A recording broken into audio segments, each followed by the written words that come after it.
ما يمكن خير، ما يمكن كل احزانك هتتبدل وتصبح غير.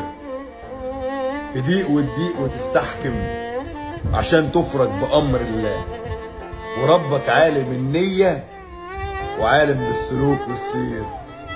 تعبت كتير وايه يعني، وهي الدنيا ايه غير هم، ولو كان اللي فات تجريح اكيد الجاي سعادة يا عم.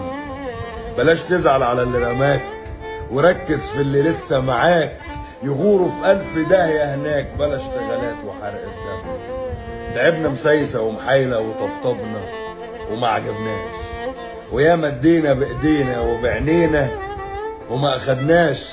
وايه كان يخصب الواحد على الهم اللي كان شايله؟ هنفضل في المقام غاليين ولو مع مين ما يشغلناش. هتطرح تاني وتخدر ونلقى الفرحة ترضينا، عشان النية خير لله مفيش مكروه هيحنينا.